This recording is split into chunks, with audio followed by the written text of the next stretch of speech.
Okay.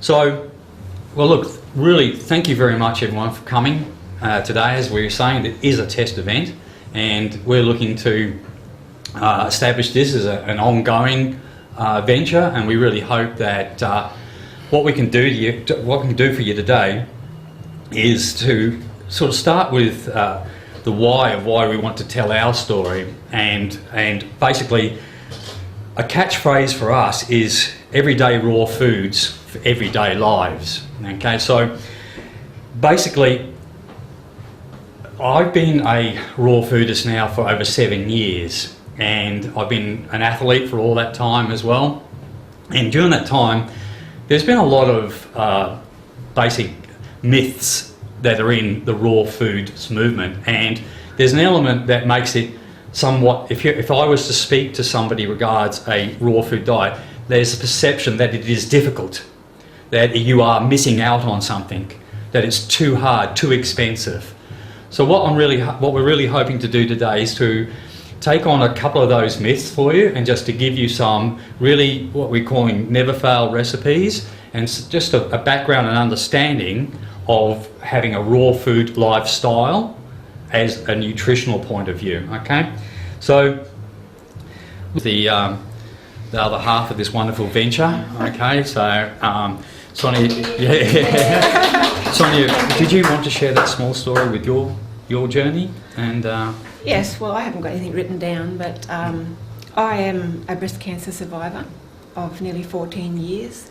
So, and also there's a lot of heart disease in my family, so I'm predisposed to both of those diseases. So it's very important for me to look after myself.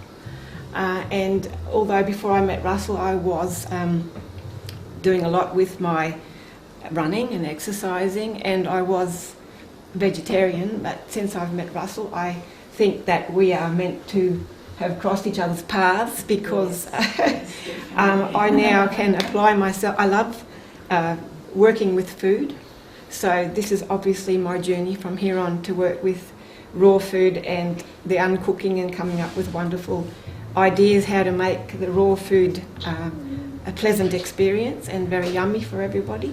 So that's just a brief story why I think I'm here today. I lost my mother and my auntie to breast cancer, and not that long ago actually, and also my father, by the time he was my age, was already well and truly full of heart disease, and he passed away at Russell's age, a year older than me. So I plan to be around for a long time, so this is really important to me, what I'm doing here. Yeah, and just by the way, look, I'm 57 and Sonia's 56. Well, yeah.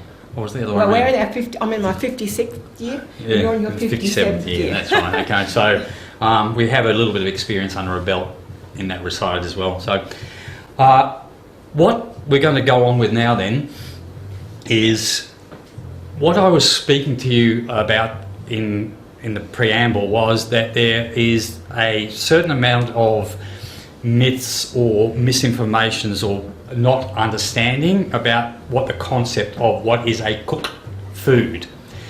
Now, I've labelled this, why can't raw food lifestylers put food in a pot?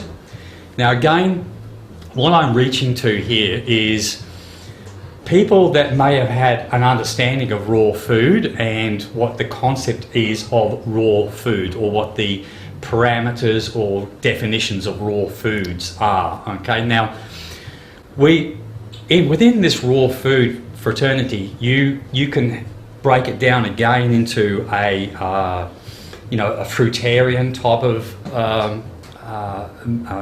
eating plan, whereas you get majority of your fruits, carbohydrates, or even just your nutritional sources from a fruitarian manner. Now, we're not here to get into the minutiae of nutritional value or remain with a dogma of what type of food is best, or or actually say to you, you need more in a fruitarian way, or this.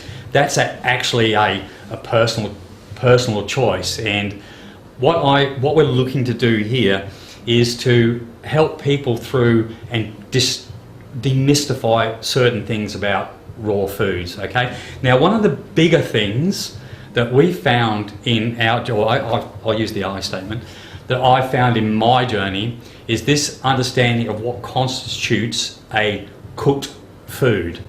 There is certain elements that say, once a food is cooked, and bearing in mind that the definition of a heating range is 47.78 or 48 degrees Celsius or 118 degrees Fahrenheit.